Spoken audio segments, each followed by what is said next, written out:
creating a sustainable world with the comeback crop. We are industry building. We're smarter. New markets are developing. Major industry is joining the conversation. The 2021 Midwest iHemp Expo will be packed full of valuable content. You'll be able to access that content all year. Come learn, network, share, and grow. We'll see you at the expo. MidwestIHempExpo.com.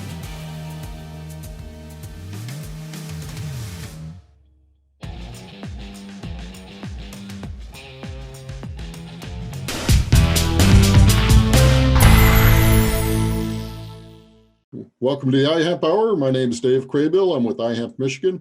iHemp Michigan's mission is to educate, inform, and promote the research, development, and cultivation of industrial hemp in Michigan. iHemp Michigan advocates for wellness in people and the planet through hemp, and it begins with the farmer. Speaking of farmers, Blaine, do you have some news to share with us? Or we're going to have Mike go first? Mike, are you ready? You want to go, or you want me to go first? I can go. Mike Brennan from Michigan Report. Yeah, I wanted to mention, though this may or may not apply to hemp farmers, but there may be some cannabis folks in the crowd too, so I thought I'd mention it. Steve Braddock is one of the principals in a group of that's trying to develop a 5 million square foot grow facility at Fort Custer. And so right now they're getting really close to closing some deals, but they're offering a special deal right now by the end of the through the end of the year. Where if you're interested in just getting a letter of interest in to check everything out, and then eventually if you sign a lease by the end of March, that they'll give you a 10% reduction on your lease cost over the next 2 years. And then they'd also give a 5% donation to the charity of your choice based on whatever, the lease that you have, how many square foot, what the build out would be. Steve himself, Steve Braddock from Braddock Enterprises, is one of the contractors that would do the build out. He's also offering a 10% reduction through the end of the year. We're trying to kickstart this thing so that it'll move forward. And like I say, the initial phase one is going to be about 1 million square feet. And then they have the infrastructure and the designs in place to take it up to a maximum of 5 million square feet. I know hemp typically isn't grown indoors, but if some hemp farmers want to have a really controlled, secure environment where I might add the electricity for your lighting is free, then you want to experiment with a small acreage or a small, 10,000, 20,000 square feet. And then see how that works out for you, then you could do that. Certainly for the cannabis crowd, that tends to be grown indoors as well because you want to control it so it's not cross-pollinated with a variety of other things. And so this facility is going to be set up kind of like a electronic clean room where you have to go through the double doors and a whole thing, bunny suits. So a very clean environment. Again, if you want more details, you can find that at my website. We did a video yesterday with Steve, and my website is mimarijuanareport.com. So, and again, that offer is available for the next 3 weeks, and all you have to do is sign a letter of interest, which doesn't commit you to the project until you had a chance to evaluate it. Okay. Back to you guys. Yeah, no, but Mike, there will be a lot of anything for medicine is eventually going to have to go indoors. That's path. Yeah, he's got 100 acres at Fort Custer, and they're getting ready to where's be breaking ground. What's that? Where's Fort Custer? Oh, it's right there outside of Battle Creek. It's right behind the VA hospital and right by the, what is it? I think it's Army Air Guard base right there. Okay. You can see the base from the freeway on 94. So it's a really nice location in Battle Creek. Pretty centralized right near the freeway.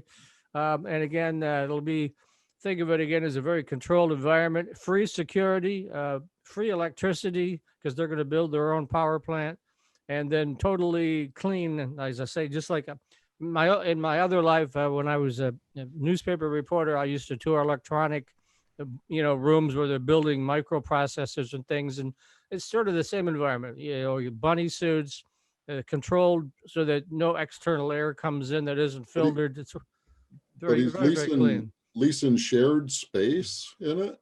Yeah, he's going to build a suit. Actually has one client he told me about yesterday that might want 1,000,000 square foot all by themselves. And then, but he's waiting to see, he's trying to close the client. And part of the reason that they offered this discount is to help close some clients. A lot of tire kickers, but, trying to get people to actually commit. Yeah, I've never heard of that kind of shared for indoor. That's interesting. Yeah, no, you would have your own build out. It's a minimum of 5,000 square feet is the minimum, but the maximum can be anything you want. On that same location. Yeah, at the same location. I got you.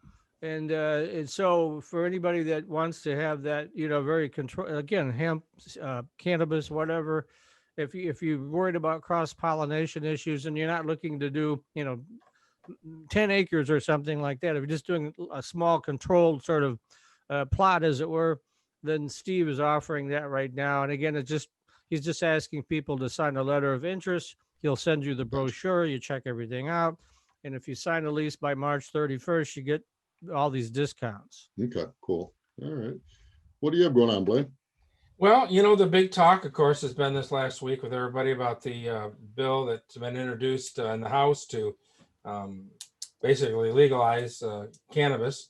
Of course, we'll see where that goes. A lot of people don't think that'll go too far, but the good thing is that at least it's being talked about. And I think we're going to have some movement on that eventually here. So people say the Senate may not pick it up right now. They've extended. The 11th was the deadline for the budget to be passed. Otherwise, government shuts down again. They've extended it for 1 week to try to get maybe some stimulus money and some help for the coronavirus thing. So we'll see what happens there. But anyways, good that they're talking about it. Good that's coming up, and we'll see what changes that'll make for everybody in the near future and what it'll change for the hemp program. Who knows? So we'll see on that too. So you got a chance to put some input on the National Checkoff Program if you'd like. The National Checkoff Program, the Hemp Industry Association, and the National Industrial Hemp Council. They're seeking information on this and seeking input on this. This again is what this is going to be, just like a checkoff they do for corn or soybeans. So much cents per pound, usually collected from the first buyer of the product, goes into a fund, and then we're able to use that to help research for the industry or advertising for the industry or a bunch of things. But so you got some time to if you want to put some comments in on that. If you go to the Hemp Industries HIA, or if you go to NIHC, I'm sure there's spots in there that you can put some comments in for that. Hemp at the Crossroads is still being planned right now. That may, with Indiana being way going up on their virus situation as well. We'll see where that goes. But right now, that's still scheduled for February. Also, there's the Winter Hemp Summit put on by NOCO. We Are for Better Alternatives. That's January 14th. Those tickets are on sale for that. Those are $49 for that as well for that. FSA, Farm Service Agency, came out with their program they call the NAP program. So if you can't get regular insurance because you haven't grown, you don't have a history of it, you're new kind of to it, didn't do it a year ago, now FSA office does have a program available for insurance for that. So you can check that out. We'll talk more about that. The deadline for that, to sign up for that, is in March. So we'll have plenty of time. We'll have another show that we'll devote some time to that and talk about prices and talk about some other insurance programs that are available. I do adjusting for crop insurance, one of my jobs I do. And actually there was 2 policies in the state that were taken out this year for the company that I work for. And both of those did have a claim, are going to have a claim this year. So it is helping people with this insurance to help them out. So with that. That's pretty much all I got right now, Dave. So take it All back. right, well, let's introduce our guests. We have Jeremy and Dr. Adam, Jeremy Huffman and Dr. Adam Ingrao. Help me out. Is that correct? Good, Dave. Yeah, Ingrao. All right, thanks. So, and it says in the intro that you're women-led, but I don't see any women in your picture. Veteran-owned, so I take it, are you guys both veterans? Yes, we are. Both veterans, and Michigan-grown CBD Hemp Company, HI Hemp Company. So So if we're being completely honest, the MVP of our team and the president of our company is my wife, Valerie. She has navigated all of our compliance, adjusting to what the state of Michigan's doing and regarding, you know, what we have to do to make sure that we're doing this the right way. You know, from the branding of our company to all the back office stuff, she's been the one that's been able to allow us to make it this far to be able to talking to you guys today. So we are really a woman-led company. yep. And Adam and I are just post 9/11 veterans that love being outside and in nature and working with regenerative agriculture. So Yeah, well, you don't have to What explain. led us to this. You know, the women are always the brains behind the scenes. So not necessarily always behind the scene, but you know, definitely the brains. So yeah, what interests us in talking to you gentlemen is you know, we were talking with one of our members, Mary McGraw, and she brought up how you're doing some interesting things, not only with veterans but also with the you know, pest control, some natural pest control. So we're excited to talk about that. And why don't you just open things up with, you know, tell us what got you involved in, you know, along your hemp journey. You want to start, Adam? Sure, yeah, I can jump in there. Yeah, the hemp journey for me has been a pretty long one. So I got out of the military in 2004, and in 2005 started working in the commercial cannabis industry in California. I used to own a dispensary in California, and we worked with marijuana and medical marijuana. So we were under the medical laws in California at the time, and really got my feet wet as a commercial grower. I was a contracted grower for my collective and then 3 other collectives. Did a lot of work in that, cut my teeth on the plant during that time, and then turned my life to professional development and spent the next 10 years basically studying plant science and entomology. And that brought me to Michigan, where I completed my PhD at MSU. And really, the whole hemp journey started with Jeremy and I. We'd been working together for the last few years, and we saw that legal hemp was on the horizon. Both of us had interest in the crop, particularly around the wellness components of it, and we saw an opportunity and went for it. So for the last 2 years, we've been producing cannabis, or CBD hemp, on Jeremy's farm down in Schwartz Creek and mine up in the Upper Peninsula. Excellent. And you know, bees are also brought up in the conversation. So do you have beehives in both locations? Yeah, we do. We do. You can see my beehives behind me, but Jeremy also has hives on his side as well. Yeah. Okay. Yeah, I understand that's been really beneficial for the bees. You know, cannabis, you know, and bees they cohabitate very well. Yeah, it's an interesting relationship. I think there's a lot of misconception on the roles that bees can play within cannabis. You know, I think that one of the things that we have to be readily recognized is the evolutionary adaptations of the plant and the fact that it is a wind pollinated plant. So there is not a pollinator reward within hemp. So there's no nectaries that insects are collecting nectar from on hemp. It is a relationship, I think, that we as scientists, and I am an entomologist also at Michigan State University, so we as scientists are trying to understand that relationship more between bees and hemp. I can definitely tell you from our personal experience on our farms, and we do a lot of community analysis and insect collecting on both of our farms, we do find bees hanging out on our CBD crops quite often, but it is still not completely clear why that is. I think one of the possibilities is that they're collecting resins to use as propolis within the hives, but that's just one potential angle. So yeah, that's a big field of research that's widely opening quickly. Excellent. Do they Darn help? I was hoping that we would be able to get some CBD right from them bees, put it in the honey. Man, darn it. Disappointed there. Yeah. And there's a lot of thoughts around that. I know there's a few videos floating around the internet that show bees actively collecting off of cannabis plants, but I would say from a scientist standpoint, I think a lot of those videos have been staged.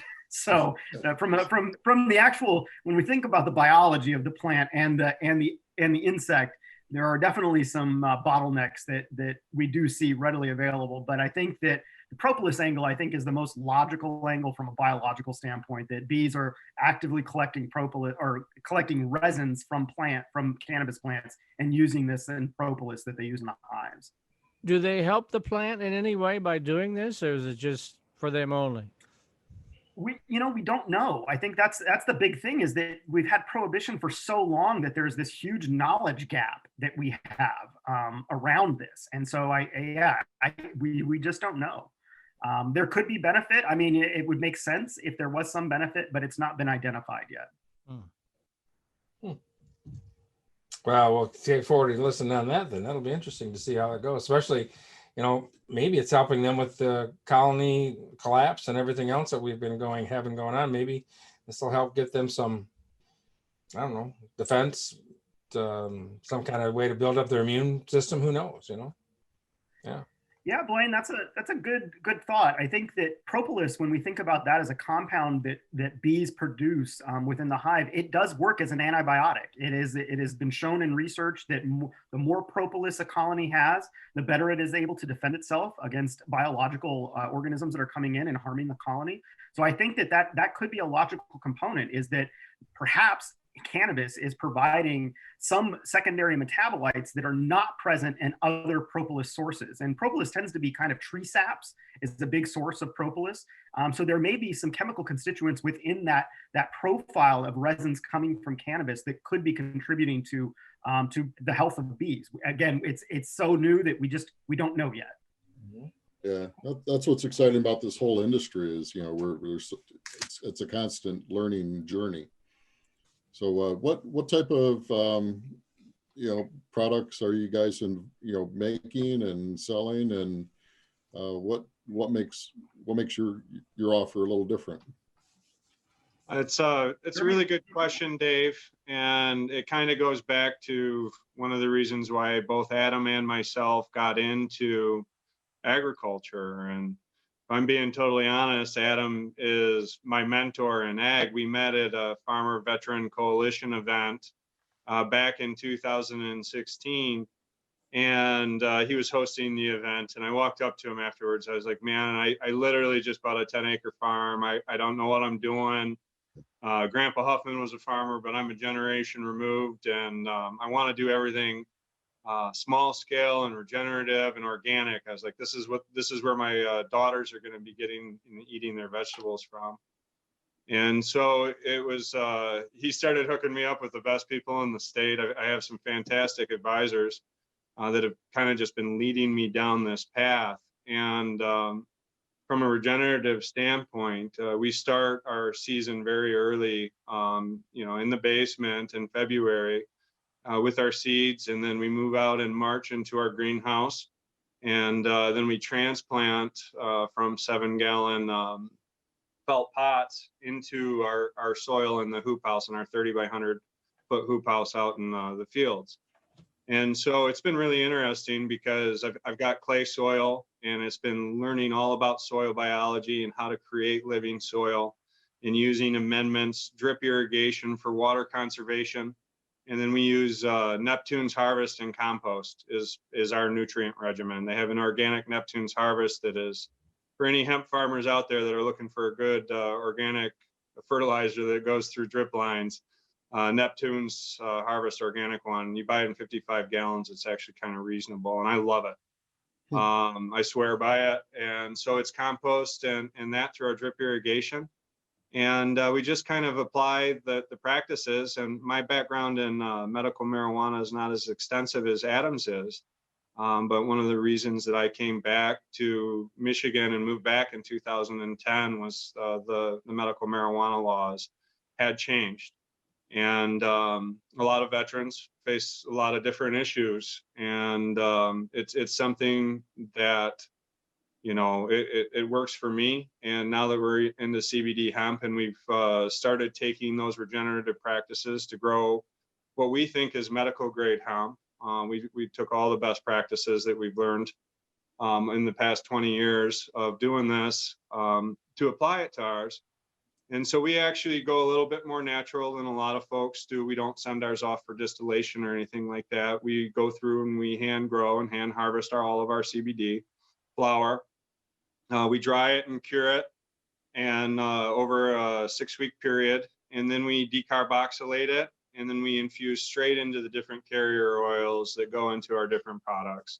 Okay. So the Huffman and Ingraos form the HI Hemp Company. You can find us at www.ihempmichigan.com. We've got a great line of salves and ointments, muscle rubs, and we're getting some really wonderful reviews because not only do we grow our own CBD, we also, when our first batches, we were making this with beeswax from our own bees. And fortunately, we've been getting in stores and selling it through our online portal. And so we've actually had to start buying beeswax from other veterans that are raising bees around the state. So that's pretty exciting to be supporting other farmers as well. And then definitely have to get some of that on enter that into the Hempies Awards for the expo this year. that sounds like a great plan. We could probably do something like that. And so it's been really interesting getting to this juncture where we're using, and then the last thing we do is we put in therapeutic essential oils that are condition specific. So, I actually burnt my hand really bad this year, and we created one product that's called Blunt Beauty Balm. It's basically CBD with a couple of essential oils that help heal skin. And I had 2nd-degree burns all over this hand, and you can't see any scars because when I ran out of the burn cream that the doctors at Hurley Hospital here had given me, he told me to put Vaseline on it. And I was like, oh, well, my gosh, I got something better than that. Yeah. And it was extraordinary. I wish I had my pictures up and I could share that with you right now because it's kind of a little gruesome, but kind of unbelievable as well. And, we've just, by taking our natural approach, it's one of the constraints we realized really quickly as newcomers in hemp. I mean, big ag is coming in like a freight train into hemp, trying to do monoculture crops and all of this stuff that isn't regenerative. And, we feel like the hemp crop in particular can be done best by small farmers. And for example, with the EPA, I don't really know if they've approved anything yet for use on hemp as far as pesticides, fungicides, insecticides. And so if you don't have a diverse habitat and creating living biosystems that surround your hemp, you're a monocrop big ag farmer. You need to be, if you're not, this is what my grandpa used to say, if you're not spraying, you're praying. And that same analogy is going to apply to people that are trying to do this on scale. And I just know that I don't want chemicals either in my medical or in my CBD. And so that's absolutely imperative to what we do. And every one of our plants we personally guarantee is chemical free. And so like I'll jump to Adam here because a lot of his research and work that he's done identifying the different pests that are affecting our CBD hemp crops, particularly relates to the different cover cropping systems and plants that we have started interplanting amongst our hemp to be able to create that diverse habitat. So, and with that, Adam, if you don't mind jumping in and kind of explaining that a little more, that'd be great. Yeah, absolutely. I think, Jeremy hit it right. I think, what makes us different is that vertical integration. I think that one of the things that we recognized very early was that there was not infrastructure to support hemp growers within the state of Michigan. It was all so new, right? So we really are looking forward to, seeing the industry grow. But we knew by keeping it in-house, not only could we quality control, but we could ensure that we weren't going to hit any roadblocks along the way, especially when it comes to processing. And so I think that is something that makes us kind of different. The other thing, like Jeremy touched on, was the idea around what we call in the entomological world is biological pest control, the utilization of good insects to control our crop pests. And that has been one thing that I think has allowed us to kind of stand out. Some of the main pests that we're going to be dealing with hemp, there are specialist pests, hemp borer, hemp aphids, there's those types of things, but there's a lot of generalist pests that affect all sorts of other crops that affect hemp. And so what we've really been focusing on is analyzing the community of insects that inhabit our hemp fields in Schwartz Creek and in the UP. And kind of what we've been looking for is who are the good guys that we can promote by planting other plants. And one of the things that we've seen with our research is there are some key predator insects that are coming up frequently in our hemp crops. And a couple of those would be ladybugs would be one, which is, a generalist predator that we find in all sorts of different crops. Apiliones, also known as daddy longlegs. And I have some pictures that we can share here in a bit. But basically, we're finding these Apiliones spiders all over our hemp plants, specifically hidden in the buds. So it seems like that they like to hang out in the buds and basically just sit there and wait for pests to come and predate on. So we're finding a lot of really great information. But I think the strong point of this is that Jeremy made is that, we don't have a toolbox of pest management tools like other farmers do. And that's because we don't have approved chemistries to use on hemp crops. And so that puts us at a distinct disadvantage. And so it makes us as hemp growers have to be better. We have to be better farmers than anybody else because we don't have the tools that everybody else has available to them to deal with crop pests. And so with what we've been doing is the companion planting. And so one of the things that we've been working on this year is determining what crops actually work really well to attract those beneficial insects in our fields. And what we've found is buckwheat tends to be a really high quality crop for a lot of predatory and parasitic insects that will control our crop pests. Jeremy and I both did companion planting with buckwheat this year in our hemp crops. The other one would be sweet clover, and then alyssum. Sweet alyssum also is really showing to be something that could be a great potential as an understory crop that attracts a lot of beneficial insects that control a lot of other insects. In particular, one of the big ones is aphid control. So syrphid flies are something that we know uses sweet alyssum as habitat. And so by planting that in, we get these syrphid flies, which are predaceous flies that feed on primarily aphids. And so we're able to offer that aphid control by planting a companion crop underneath our hemp crop. So some really fascinating stuff. And I think it's what excites everybody about hemp is just the possibilities, right? So are you planting this like just around the crop, the buckwheat? Or are you planting it in the rows, or how are you doing that? Yeah, so what we're doing is we're basically intercropping with it. So we have the hemp plants spaced out on generally on, I think in Jeremy's situation, I think we do it on 10 or 12 foot spacing. In our situation up here, we do it on 8 foot spacing, but in between those gaps, we're basically planting that. And then within the rows, so we're on 4 foot rows on my setup. And I think Jeremy, you're more on like a 10 foot row, but we basically plant within the rows. And so what you end up with is this really diverse habitat that looks kind of, it's not well manicured because it's multiple crops growing together, but it is effective as a pest management tool. It provides that diversity that our predatory insects and our parasitic insects need. And essentially the resource they need to survive is flowering plants. And so your buckwheats, your sweet alyssums, your clovers have lots of flowers on them that persist throughout the season. Excellent. I see Marguerite Bolt from Purdue University is one of our attendees. Hey, Marguerite. And she's working on a lot of research projects. Yeah, you guys need to connect because you guys could geek out on bugs. So I'm sure because she's probably nodding her head and saying, "Oh, but this too." So, so I know Marguerite well as well, and definitely we've had those conversations in the past. Okay, I look forward to talking to you again, Marguerite.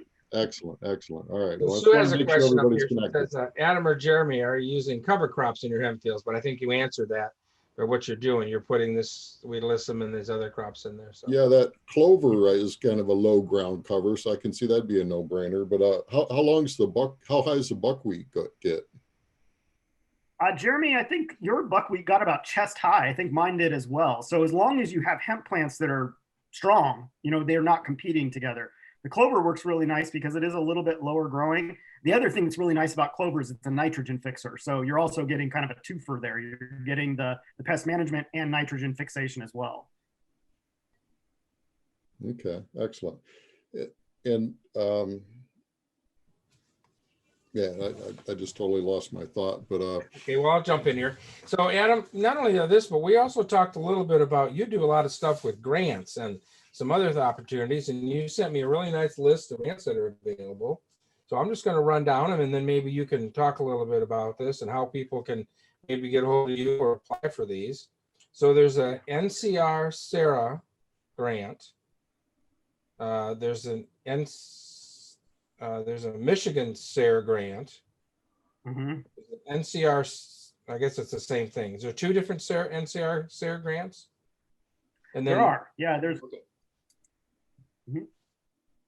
Go ahead. I'm gonna let you take it away then. Yeah, so in addition to my role as a hemp farmer, I also work for Michigan State University Extension as an entomologist and as the state coordinator or the co-state coordinator of the Sustainable Agriculture Research and Education Program, which is the SARE program. That's a program through USDA, so I coordinate it here at the state level, and we basically are a research and granting agency. So we have our website, SARE.org is our national website. We have a huge learning database there, all focused on practices for sustainable ag. So those of you that are hemp farmers and are trying to do this in a sustainable manner, although there's not a lot of hemp specific information there, there's a lot of information that can be adapted, especially when we start talking about soils, cover crops, things like that. So we have a huge database of learning resources, but the other big thing that we offer is grants. And so NCR SARE, which is the North Central Region SARE, we basically provide a portfolio of grants for both researchers, educators, and farmers. And Blaine, the ones you're talking about, the primary grant that we have that farmers can take advantage of, so hemp farmers included, is our Farmer Rancher Grant. And that is a grant that opens up every year in August and closes at the beginning of December. It just closed on December 5th of this year. You can apply as a single farmer for up to $9,000 for a 2-year grant to do on-farm research. And hemp, like we've talked about, there's just a whole host of questions that can be asked about hemp that are research questions that are important questions that we need to ask as farmers and as researchers. And so we fund programs to do that. In addition to that grant, you can also propose an education project. So maybe it's teaching people how to grow hemp. That would be something that we could fund as well. The nice thing about the Farmer Rancher Grant is also that you can partner with your buddies. And so we will let you partner with up to 3 other farmers to apply for $27,000 as a group. So it's a really great opportunity for you as a farmer to be able to do some on-ground research or education around a crop that is quickly emerging. And like we've talked about, we don't have the same tools as other traditional commodity growers. Our toolbox when it comes to integrated pest management is very limited. So this type of research is really important, and USDA recognizes that. At the state level, so within Michigan, we do offer grants as well. We offer mini grants. Primarily, those are grants to help you teach educators, but we also offer grants to help you go to professional development opportunities. So you as a farmer, you may want to go to a conference about hemp to learn more about it. We can offer travel scholarships to support you to go to those particular events to increase your educational prowess when it comes to the crop. So if anybody's interested in any of these types of grants, I also work with veterans primarily as an audience. And so there's also a lot of other opportunities for veterans specifically around funding to help them support their agricultural careers. So if anybody's interested in any of that, they're welcome to reach out to me. My email address is ingraoad@msu.edu. And I'd be happy to talk to any of you about those grant opportunities to support your hemp ventures. You might want to put that in the chat. Oh, go ahead, Mike. Go ahead, Mike. I was just going to say, he might want to put that email address in the chat box for everybody. Will do. So Adam, will this also cover equipment, those kind of things too? Yep, absolutely. So that Farmer Rancher Grant, generally what we will fund is equipment to do the grant, your time as well. So you will put your salary in there as well. Generally we'll fund up to about 30% of the grant can be allocated for salary. And then generally about 40% of the grant can be allocated for equipment. So, the big thing with hemp, one thing that always comes up for me is like harvesting. Harvesting CBD is done all sorts of different ways right now. And it'd be nice to have a research project that demonstrated some of these harvesting techniques and which ones are actually, economically viable, or which ones are damaging the crop. Maybe we're, some of these destructive harvests that we see with combines, your CBD is going out the window with a lot of that material that's being cut up as you're harvesting. So yeah, that would be something. And then we would essentially fund the harvesting equipment that you would need to do that research project. Excellent. All right. Yeah, that's it. Well, I know I'm looking at doing this for a couple of projects that I'm working on with the oil and with the herd and the fiber part. So we got to get through this month here. So once we get that, so we can apply for these at any time. You said it just closed in December. So if we applied for them now in January, February, whatever, so they wouldn't get funded until December of next year, or would they get looked at and funded this coming year? No, so the application period for that particular grant is August through December. So we open up the request for proposals in August, and then you have until December 5th to submit those proposals. Okay. All right. So we got to wait till August now to get some of those in then for the next go around. Yeah, and there are different grants that we offer. Most of the grants are geared towards educators, so people who work at universities that are training individuals on agricultural practices. But this one is specifically for farmers. And some of the other grants have different grant periods, but that one is always August to December. Okay. So on your planting, are you doing a no-till grow? Well, that actually gets into something that's a little bit more extreme that both Adam and I have done on our farms. And it's directly related to the quality of our soil. And perhaps I should have known when I bought my farm in Clayton Township what I was getting into. But the clay soil has caused me to go through a pretty major transformation in regards to how I work with the soil that we do, both for vegetables and for the hemp. And we started doing some experiments because I had a bunch of dead trees on our farm. And it's not necessarily an ancient technique. It's more like 500 or 600 years old that was developed in the Alps of Germany. And they would basically sequester carbon. They'd take dead trees and dead debris and all of that stuff, and they would bury it. And as the wood breaks down, it creates all of these incredible fungal networks that just do amazing things, and it's totally alive. And we did a strawberry bed on our farm that we sequestered. It had like 20 bucket loads of wood that we buried. And so we've actually taken that technique and put that into our hoop houses and have made the extra effort to do that and bury that really nice and deep, because hemp has some incredible roots that can really penetrate and do some amazing things and grow very strong and very large. I mean, when Adam shows some of the pictures of the crops that we've had inside of our hoop houses, it's pretty impressive. I mean, I thought we did a good job anyways. And so it all starts in that soil.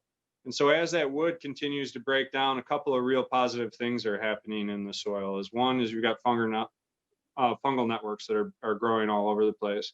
2, you've sequestered a large amount of carbon that would just go straight back into the atmosphere. And 3, it's a soil improvement that is just going to last for my entire lifetime.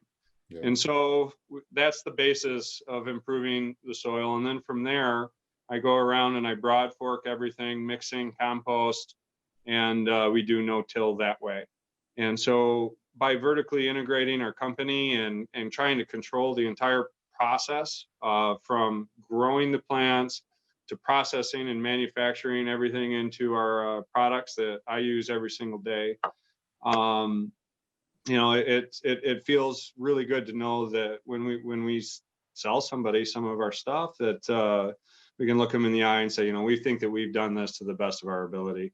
And so it's all of those regenerative techniques and season extension and drip irrigation, and it's a cumulative effect of trying to implement a whole bunch of different stuff, and in particular on the pest side of things with the interplanting of the cover crops. Adam, I'll let you share your screen, or did you want me to share something? Yeah, I can share my screen if you want to give me co-host abilities there. Jeremy, all right, here. Jeremy, as he's getting that ready, now I know you do a lot of stuff with veterans and everything. Are there any programs that you want to cover today that are available for veterans or that you want to talk about? Just real quick, we've got there's a couple of great organizations in the state of Michigan that are doing great work with veterans. Michigan Food and Farming Systems I was the director of the Veterans and Agriculture Network there for 18 months. And it led me down some paths that I never imagined. I got to lobby Congress on behalf of farmers, got to work on a SNAP program developed by Michigan State. I got to go all over the state trying to help connect disadvantaged and struggling veterans to SNAP benefits. And that was really empowering. But as I've gone down this path, it's constantly been like, I just love being on the farm so much. I love the chickens. I love the goats. I love the bees. I love the hemp farming. I love the vegetables. I love everything about it. And I think that there's a crisis looming with farmers across the country. And I think the veterans are an ideal demographic to come into this, because people don't really understand how challenging it is to get in, get the infrastructure. The learning curves are so steep. And I've just been extraordinarily lucky to have world-class advisors and people that have cared about me along this path. And it's been a lot of fun. And so, the Farmer Veteran Coalition and the Veterans and Agriculture Network are two places for vets to reach out here in Michigan that actually do really good work supporting veteran farmers. So anybody's listening, check those. If you want to put any of that information in the chat. Yeah, would you put that in the chat, those organizations? Because definitely interested in learning more about that. Sure thing. I would also add to that those veterans that are interested in getting into agriculture can also contact me at MSU Extension. I work primarily with veterans and helping them get into agriculture there as well. And we have a lot of resources we can provide as well. Okay. So do you guys see my screen? Yes, sir. All right, well, I can take you through a little tour through our business venture here as HI Hemp Company.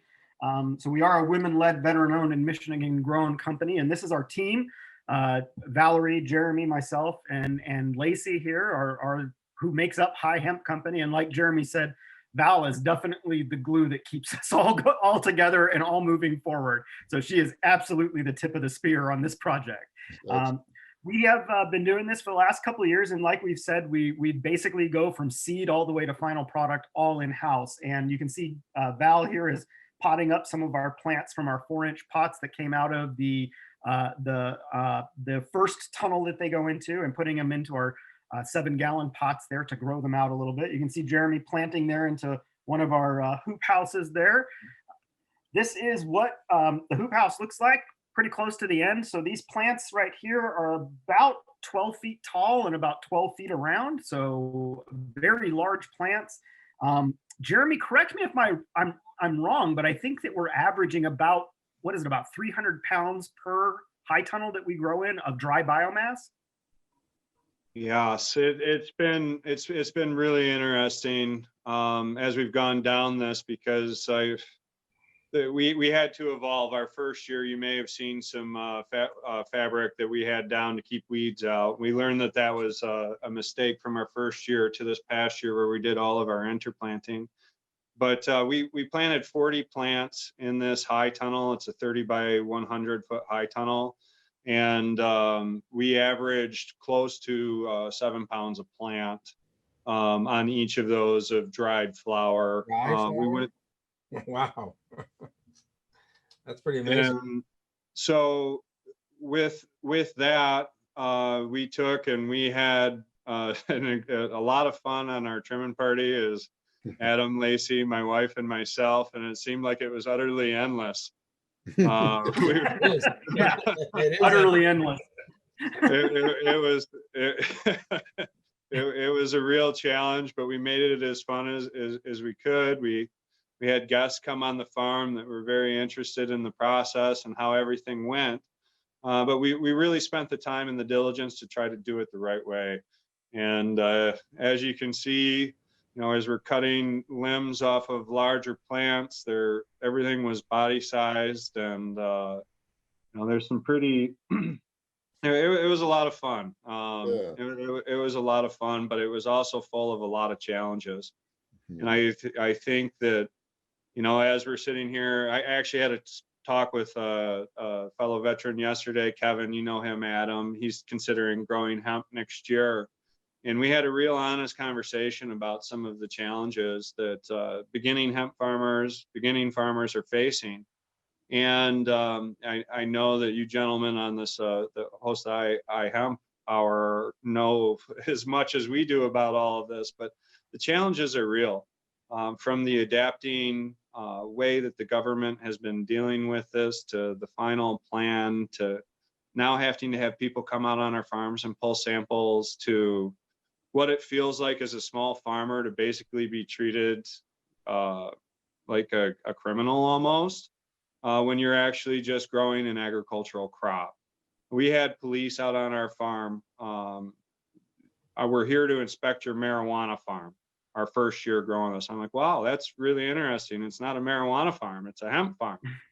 And unfortunately, our attorneys were able to speak to, the Lennon, the Lennon Township attorney, and let them know that hemp actually was legal. The police officers did not know. Yeah. We had rippers on our farm the first year, because I've got these monstrous, gorgeous CBD hemp plants, and everybody just thinks I'm growing, monstrous, gorgeous marijuana plants out there. And it created a situation that I found really challenging.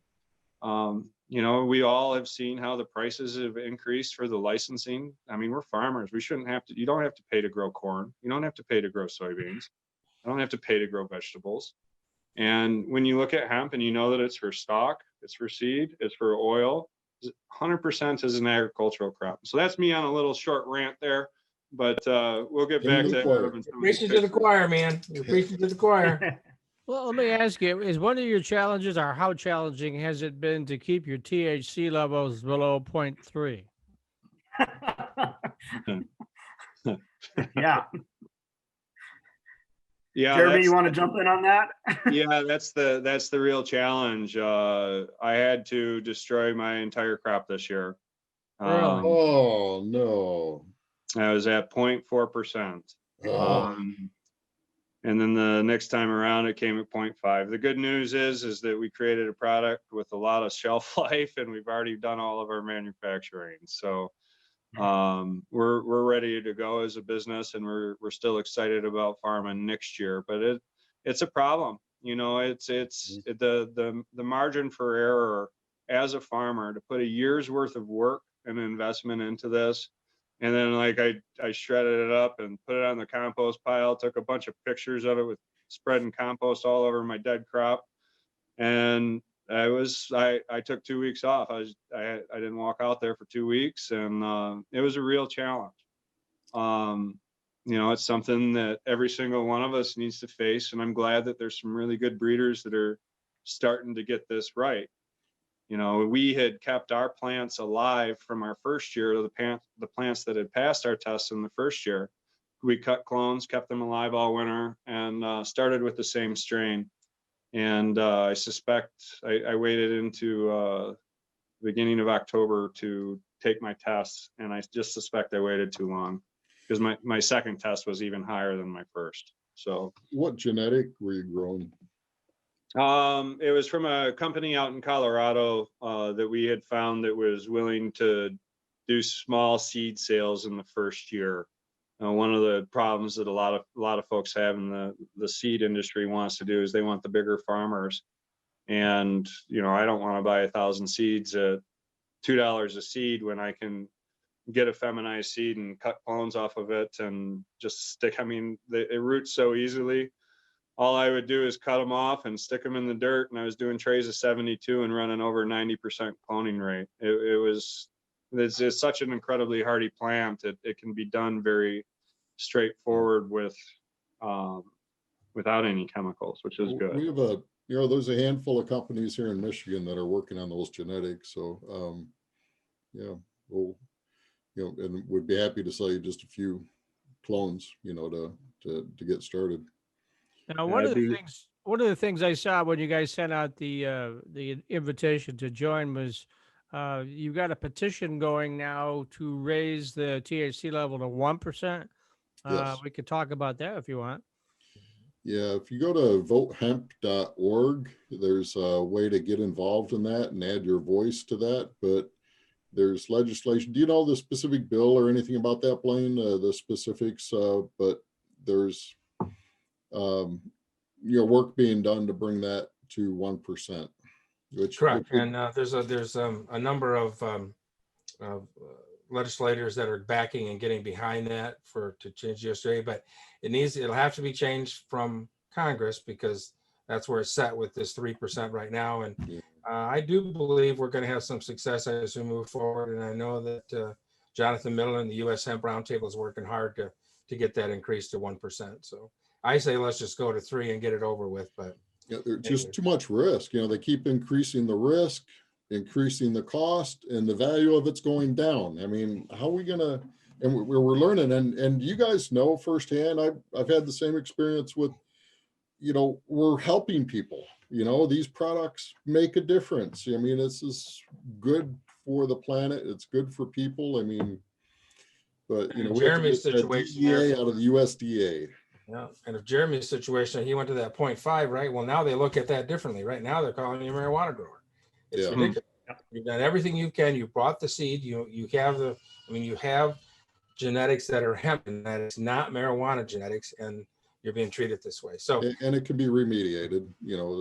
I mean, that's the thing. We've got to do something different with it, but we're preaching to the choir there. So well, step by baby steps. We're able to grow this beautiful plant and provide help for people. So we just need to kind of color within the lines as best we can right now. Well, gentlemen, I'd like to add one more thing to the challenges of this that a lot of hemp farmers aren't seeing because maybe they're not where we are yet. But from the financial side of things and the consideration that it's, my understanding is it's still a Schedule I drug according to the FDA, and all of the constraints that are put on the financial institutions in regards to banking, in regards to credit card processing, in regards to accepting electronic payments. Like we cannot get Venmo, we cannot get PayPal. It took us months and months of work going to different banks and just getting solid no's on credit card processing. And then when we finally do, it's absolutely terrifying. We're in the highest risk category as CBD hemp farmers that grow and control every single thing right here on our farms. And it's everybody at every single level is out with their knives waiting for their pound of flesh, from the state of Michigan, from the credit card processors. I mean, I've even read about a Huntington Bank closing the accounts of somebody that had been their account because he was like, I'm thinking about growing hemp. They're like, okay, you're out of here. And it is a real challenge, and nobody's addressing the fact that we can we're being treated like criminals in regards to just conducting business as usual. It's been almost impossible, and it's challenged every bit of being self-employed for the last 16 years to figure this out. And it seems like this would be helping and supporting us, but it's a real challenge. Well, I don't appreciate it. The Senate has the Safe Banking Act. They've had it, and they haven't moved it out to get voted on. And so we have to cause a lot of pressure there with our senators to get that off and get that voted on and get that moved on, because that hasn't got passed. The House passed it, sent it over to the Senate, and it's been sitting there. So that's why the banks haven't been able to do anything and go on. So yeah, it's a problem for sure. And that's not going to happen until the spring at the earliest, I would think. Yeah, at this point, with the lame duck. Yeah. But using Square? When these guys are home and when you're talking to them, we're going to hopefully have a segment here in the near future on, how to handle some of the political stuff that we need to handle, and how to talk right to Congress and get your point across without being, I don't want to say belligerent or mean, but we got to get some stuff going here, right? We've got to get USDA and FDA to get going on this thing to make this thing legal so that we can get this market going. So anyway, talking to the choir again, teaching the choir. So, well, guys, I thank you a lot for coming on and sharing your great information. I'm sure that we'll have more to discuss in the future, and I think we'll have a veterans booth at on the Midwest iHemp Expo, so we'll have that available too. So we'll look forward to sharing more information from both of you. So thanks a lot. Thank you all for having us. You're welcome. Dave, do you want to roll our little footage for our sponsor? Yeah, let's do this. This is our thanks again. Oh, hold on. I forgot to hit that little button. Oh, yeah. I'm going to learn eventually. Okay. Practice makes perfect. You would think.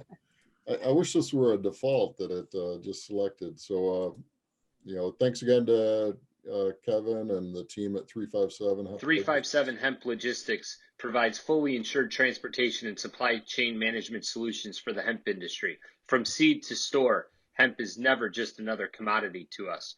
With best-in-class technology and a customer portal, allows you to have 24/7 real-time visibility with our track and trace technology. Secure your hemp logistics partner for both domestic and international shipping by visiting our website at www.357company.com or call us at 844-357-SHIP. All right. And then let's also talk about our other sponsor, the Midwest iHemp Expo. If you guys aren't aware of this, we have an early bird promotion going on currently that ends tomorrow. You can save $50 off your admittance to attend the virtual event January 22nd and 23rd of 2021. So we'll be sending out another email reminder. So I would go to midwestihempexpo.com. If you're an iHemp member, it's only $25 to attend the expo. So and there's paths to join if you're not an iHemp member yet, and take advantage of that discount. But the early bird comes off this weekend. So, and should I show our video? Yeah, let's wait a minute on that, Dave. Let me talk about a couple other things, and maybe we'll close with showing that video. How's that? Okay. So I want to give a shout out to Eric Anderson from MSU. He did a great job, I thought, with the Great Lake Expo. I was on that yesterday, listening to that a little bit. So Eric, thanks for doing that. I'm sure that stuff's recorded.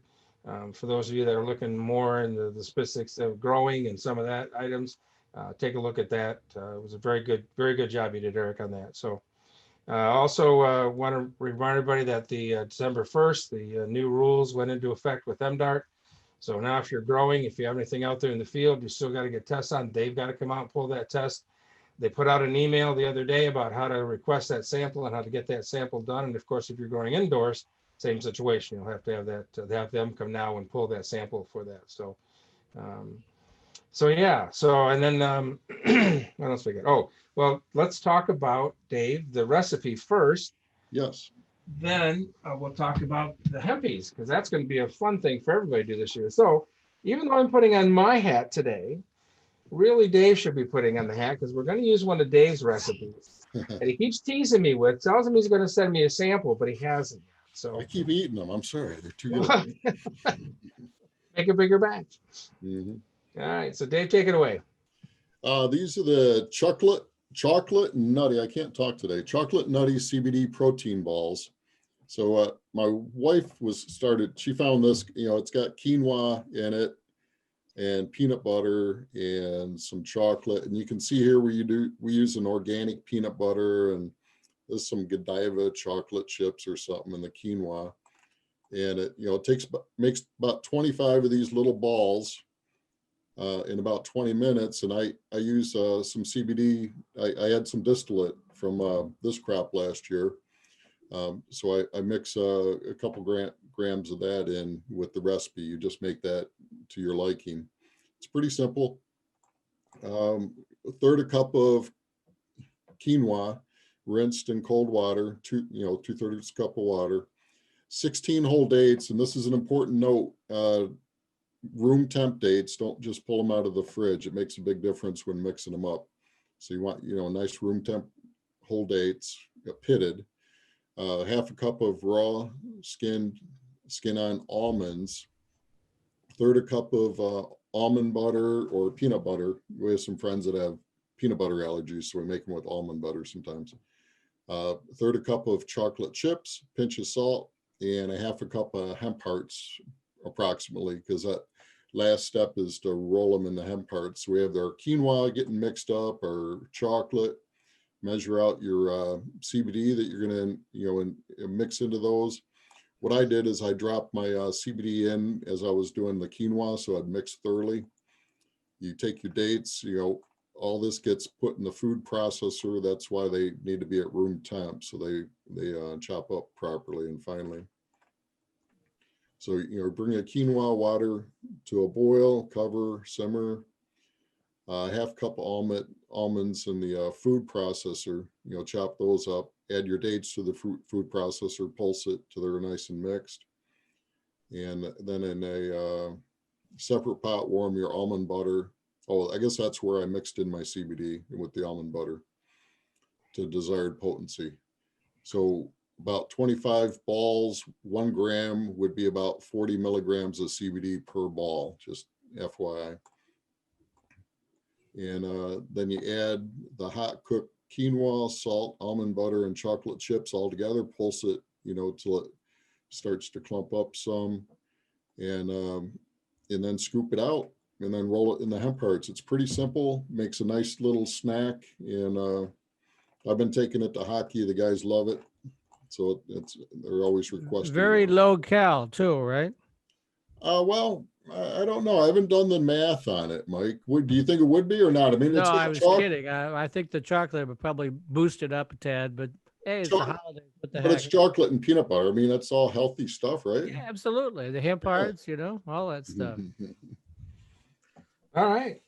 Well, thanks, Dave, for sharing that. We'll have more recipes coming in the future as well, always. So let's talk about the Midwest Hemp Expo coming up in January. We're really excited this year, even though we've had to move it from the person to face-to-face, person one. We're excited at what we're able to offer with the virtual this year. A lot of great information we're going to be able to share. We're taking this a step farther this year. We're trying to move this to the business side of it. We now need to get these markets established, and that's a big emphasis that we're going to have with the expo this year. One of the things that's kind of fun that we're doing is going to be called the Hempies. And so anybody that's making any kind of hemp product, whether it be clothing or whether it be your CBD stuff or the oil that I'm making or the hemp hearts or food, energy bars, that kind of stuff, stuff for pets. You can also enter photos into it. The information is all on the site there. It's a real inexpensive way. It costs $50 to enter. And we're going to be featuring them throughout the whole expo. And then Saturday night, we're going to have, at this point, probably going to be virtual, but a virtual party called a masquerade party. And we're going to be announcing the winners of those. So the winners in all categories, except for the miscellaneous, have to be from the Midwest area in order to win. Anybody can enter it, their product in, but to win it, you have to be in the Midwest area, except for miscellaneous category. And then we're going to have a real nice this is actually a hemp bowl that we're having made. If you remember, we did the Kentucky, Del Murray, Kentucky. Hempwood down there. This is actually some of their product, and we have a guy that's churning them for us. Makes a nice little bowl. We'll have gold on there for the first place, and we'll have a little plate on there. So we'll have a little nice award away, and then everybody will have their featured product on there, and they'll be able to click. We feature all the products that are entered. Be able to click on it and go to a website or wherever, order it. So we're just trying to make it a fun way to again help everybody with their vertical integration and get this out so everybody sees what products are available out there. So that's the fun part of it. We've made it again pretty affordable for everybody to join. So we're looking forward for that and looking for a great time. Going to be in January, and we hope everybody will join us and be part of that fun that we're going to have there. So anything else for the last of it, guys? No, again, Jeremy and Adam, thank you very much. And Dave, I guess if you want to roll that beautiful footage that we have of the you want to close with that? And yeah, great to meet you guys. I look forward to seeing your farm, Jeremy. Did I not hit the button again?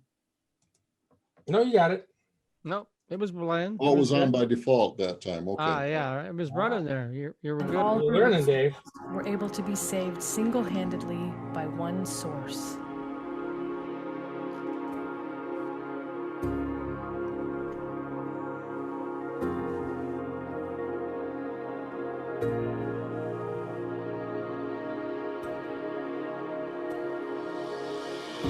Join us this coming January to be part of an important conversation to help create a sustainable world with one of Earth's most precious and powerful resources.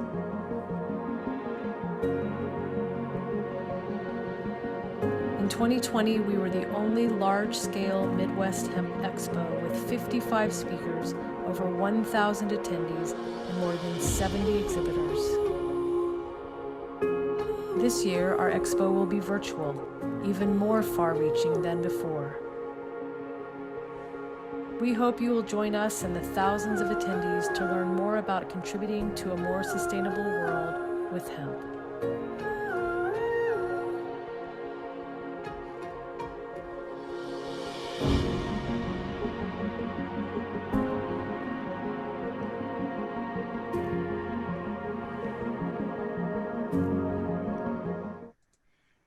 Well, there we are, gentlemen. Thanks again. Thanks, everybody. We will see you next Next week. Thanks And for having us, guys.